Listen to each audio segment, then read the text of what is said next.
Hello, my name is Julie Lee from Relearn to Share, and today I'll be going over Unit 1, the Global Tapestry of AP World. Today we will be focusing on the developments in Unit 1, and in the next video, we will focus more on the state building in Unit 1. First, we will explore Section 1.1 of Unit 1, which are developments in East Asia. In AP World, East Asia usually focuses mostly on China, so in today's video, we will focus mostly on China, especially the Song Dynasty. Before we get into the specific details, some background information is necessary. Before the Song Dynasty in China, it was previously the Tang Dynasty, where China was split into lots of different regions that made up one kingdom. However, China was later unified through Zhou Huangyan, who unified all of the regions to create the Song Dynasty. In Song China, Confucianism and Confucianism ideals played a major role in organizing the Chinese government. A main aspect of Confucianism ideals is that it believes in hierarchy and that hence society can only work if everyone follows the hierarchy and stays in their place. Therefore, through this Confucianism and its ideals, the civil service exam was revived. The civil service exam was basically an exam that people had to take and pass in order to work for the Chinese government.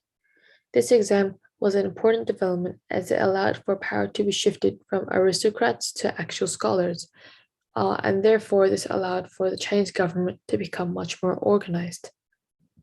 Now that China had organized their government, they could focus on trading. During the Song Dynasty, Chinese merchants started to trade heavily, which had allowed for China to become overall richer. As China began to become more commercialized, this had caused paper money to become developed, as there was not enough precious metal to make coins. Another important development during the Song Dynasty was gunpowder, which was accidentally discovered by Taoist alchemists who were trying to discover something that would help them become immortal. This development was extremely important as it allowed for the military to use it later on in their weapons.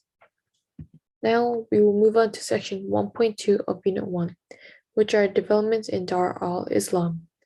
Some context for Dar al Islam is that during the 8th century, a new Islamic caliphate, as the Abbasid Caliphate, came into power. This caliphate, unified by the Arabic language and Islamic traditions, this caliphate was unified by the Arabic language and Islamic traditions, which had resulted it for it to become more big and powerful. First, we will explore India, which, although it was in South Asia, was still part of the Islamic Caliphate. The Delhi Sultanate was established in 1206. However, it wasn't highly influential, as Hinduism had already become highly influential in Indian culture and had even structured Indian society. An example of this would be the caste system, where society was strictly structured into different specific social groups, which were determined by social classes. Although the Islamic influence was not very strong, it did result in Sufi Muslims, who were mostly lower caste people. Now, we will move on to the overall development that occurred during Dar al Islam. During this period, the Muslims considered trade and commercial activity to be very important. Hence, they came up with economic innovations, which soon became used everywhere. Some of these innovations include new forms of banking, the granting of credit, and even business contracts. Some innovations in technology included the improvement of rockets, which were initially made by the Chinese, in which this improvement had allowed for the rockets to be shot at greater accuracy. Furthermore, another development would be that the Muslims had also improved and advanced the technology of papermaking. To add on, the Muslims had also contributed to culture. They did this by mostly translating many different works of Greek philosophy and natural science into Arabic. They translated many different works, including medical texts, scientific texts, philosophical texts, and so on. Therefore, this had allowed for the Muslims to not only conserve these ideas, but had also allowed them to further develop those respective ideas, especially medical ideas and practices. Following this section, we will now move on to Section 1.3 of Unit 1, which focuses on the developments in South and Southeast Asia.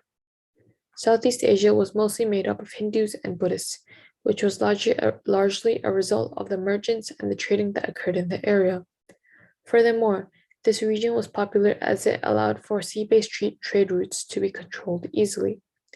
There were two types of powers that had controlled the sea-based trade routes. One, a sea-based power, and two, a land-based power.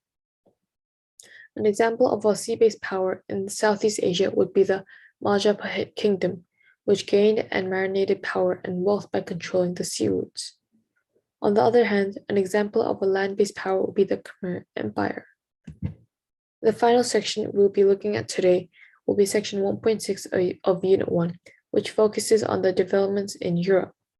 Since the period in Unit 1 lasts from 1200 to 1450, we will begin from the High Middle Ages, which lasted from the year 1000 to 1450.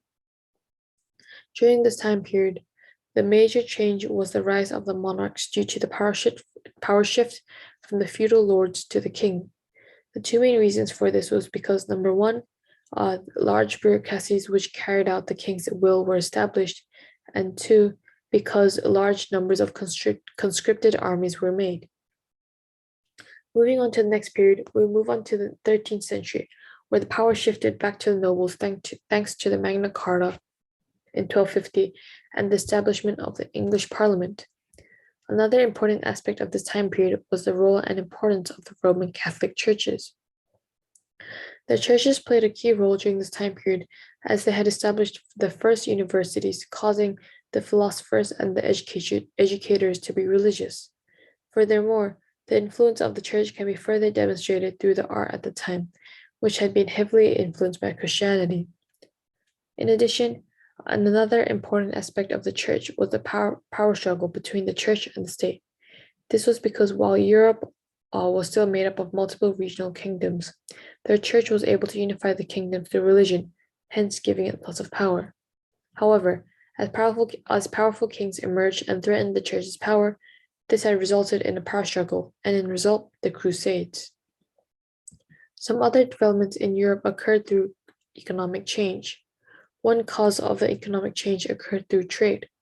Trade with the East initially took off when Marco Polo left for China, which had opened up Europe to the culture of the East. In result, this had led to the development of many innovations in the area of map-making and cartography. Another aspect of the economic change in Europe was the rise of the middle class, also known as the bourgeoisie, which was made up of mostly people such as shopkeepers and merchants. The final important development in Europe I will mention today is the Renaissance, which was the rebirth of Greek and Roman culture, art, and literature. And that's the end of today's video. I hope it was easy to understand, and I hope to see you in the next video. Also, thank you for watching, and if you enjoyed the video, please leave a like and comment. If you would like to watch more videos from We Learn to Share, please subscribe and turn on the notifications. Thank you.